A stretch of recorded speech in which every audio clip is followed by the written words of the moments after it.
നമസ്കാരം. സോഡിയാക് മീഡിയയിലേക്ക് എല്ലാ പ്രേക്ഷകർക്കും സ്വാഗതം. 2026 സെപ്റ്റംബർ മാസത്തെ പൂയ നക്ഷത്രക്കാരുടെ നക്ഷത്രഫലം ഒന്ന് പരിശോധിച്ച് നോക്കാം. പൂയ നക്ഷത്രം എന്ന് പറയുമ്പോൾ കർക്കിടകൂറാണ്. കർക്കിടകൂറുകാർക്ക് ജന്മത്തിലാണ് വ്യാഴം നിൽക്കുന്നത്. അപ്പോൾ 12 എന്നിരുന്ന വ്യാഴത്തെക്കാൾ കൂടുതൽ അനുകൂലമായിരിക്കുന്ന ഗുണഫലം ലഗ്നത്തിൽ നിൽക്കുന്ന വ്യാഴത്തിന് ഉണ്ടാവും. കാരണം ഭാഗ്യാധിപത്യം വഹിച്ചിട്ടാണ് ലഗ്നത്തിൽ നിൽക്കുന്നത്. അപ്പോൾ ഭാഗ്യങ്ങൾ അനുഭവിക്കാൻ സാധ്യതയുണ്ടെങ്കിലും ദൈവാധീനത്തിൻ്റെ ചെറിയ പ്രശ്നമുണ്ട്.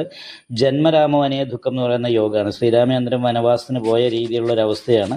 ഒരു എന്ത് കാര്യങ്ങളും കൃത്യമായിട്ട് അങ്ങോട്ട് എന്ത് ചെയ്യണം എന്ന് നമുക്ക് കൃത്യമായിട്ട് തീരുമാനിക്കാൻ കഴിയാത്ത ഒരു അവസ്ഥയിലൊക്കെ മുന്നോട്ട് പോകുന്നൊരു സമയമായിരിക്കും. അപ്പോൾ അങ്ങനെയാണെങ്കിൽ പോലും 4-ാം ഭാവത്തിൽ മാളവയോഗം ചെയ്ത് ശുക്രൻ നിൽക്കുന്നുണ്ട്. കുടുംബസംബന്ധമായിരിക്കുന്ന സുഖം അനുഭവിക്കാൻ യോഗമുള്ള മാസമാണ്. പക്ഷേ അനാവശ്യമായിട്ടുള്ള ചെലവ് വർദ്ധിക്കാനായിട്ട് സാധ്യതയുണ്ട്. ഇപ്പോൾ 10 രൂപ ചിലവാക്കേണ്ടിടത്ത് 20 രൂപ ചിലവാക്കേണ്ട അവസ്ഥ വരിക.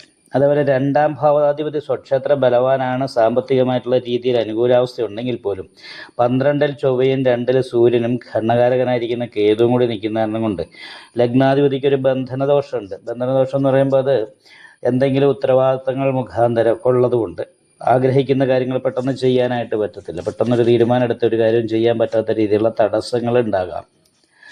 ബന്ധനദോഷം എന്ന് പറയുന്നൊരവസ്ഥ പാവമധ്യസ്ഥിതി ഉള്ളത് കാരണം കൊണ്ടും ഉണ്ട്. പക്ഷേ ശുഭകർത്തരി യോഗം ചെയ്തിട്ട് ലഗ്നത്തിൽ വ്യാഴം നിൽക്കുന്നത് കാരണം കൊണ്ട് അത് വലിയൊരു പോലീസ് സ്റ്റേഷൻ പോലെയുള്ള അങ്ങനെ ആ രീതിയിലുള്ളൊരു ബന്ധനമാകാൻ സാധ്യതയില്ല. അവനവൻ്റെ എന്തെങ്കിലും കുടുംബ സംബന്ധമായ ഉത്തരവാദിത്തങ്ങൾ കൊണ്ടൊക്കെ ആഗ്രഹിക്കുന്ന കാര്യങ്ങൾ മാറ്റിവെക്കേണ്ടി വരിക. അതാണ് വരിക. അപ്പോൾ ഇവിടെ ഭാഗ്യസ്ഥാനത്ത് 7-ാം ഭാവാധിപതിയായിരിക്കുന്ന ശനി നിൽക്കുന്നത് കാരണം കൊണ്ട് ഭാഗ്യാനുഭവങ്ങൾക്ക് യോഗമുണ്ട്. എന്നാൽ പോലും ദാമ്പത്യ സംബന്ധമായിട്ടുള്ള രീതി ചിന്തിക്കുന്ന സമയത്ത് ഭാര്യയിൽ നിന്നും അനുകൂലമായിരിക്കുന്ന ഗുണഫലങ്ങൾക്ക് യോഗം പറയാം. പക്ഷേ അതിനപ്പുറത്തേക്ക് ദാമ്പത്യ സംബന്ധമായിട്ട് വലിയൊരു ഗുണങ്ങൾ പറയാനായിട്ട് സാധിക്കുകയില്ല. അതായത് ശാരീരിക ബന്ധം പോലെയുള്ള കാര്യങ്ങൾക്ക് തൃപ്തിക്കുറവ്, താല്പര്യക്കുറവ്, ഇങ്ങനെയുള്ള വിഷയങ്ങളൊക്കെ പരസ്പരം ഉണ്ടാകാനായിട്ട് സാധ്യതയുണ്ട്. നടുവേദന പോലെയുള്ള രോഗാവസ്ഥയ്ക്കും യോഗമുള്ള ഒരു മാസമാണ്. ഒന്നെങ്കിൽ അടിവയറ് സംബന്ധമായിട്ടോ അല്ലെങ്കിൽ നടുവുമായിട്ട് ബന്ധപ്പെട്ട രോഗാവസ്ഥ ഉണ്ടാകാനുള്ള സാധ്യതയുണ്ട്. എന്നാൽ പോലും എല്ലാ ഭൗതികമായ സുഖങ്ങളും അനുഭവിക്കാനായിട്ട് സാധിക്കും. പക്ഷേ നല്ല ഉദ്ദേശത്തോടുകൂടി സംസാരിച്ചാലും കേൾക്കുന്നവർക്ക് അപ്രിയമായിട്ട് തോന്നാൻ സാധ്യതയുണ്ട്. ചില സമയത്ത് സാമ്പത്തിക ഞെരുക്കം പോലെയുള്ള കാര്യങ്ങൾക്കും 10 രൂപ ചിലവാക്കേണ്ടടുത്ത് 20 രൂപ ചിലവാക്കേണ്ട അവസ്ഥയും വരാൻ സാധ്യതയുണ്ട്. അതേപോലെ തന്നെ തൊഴിലിൽ ഒരു മാറ്റം, സ്ഥാനചലനം പോലെയുള്ള കാര്യങ്ങൾക്ക് യോഗമുണ്ട്. ചിലപ്പം ചെയ്തുകൊണ്ടിരിക്കുന്ന തൊഴിലിൽ മറ്റൊരു ഭാഗത്തേക്ക് മാറേണ്ട അവസ്ഥ വരികയോ അല്ലെങ്കിൽ സ്ഥാനക്കയറ്റം പോലെയുള്ള കാര്യങ്ങൾ ഉണ്ടായിട്ട് നിൽപ്പോഴുള്ള പൊസിഷനിൽ നിന്നൊരു മാറ്റം വരാനുള്ള സാധ്യത കൂടുതലായിട്ടുണ്ട്.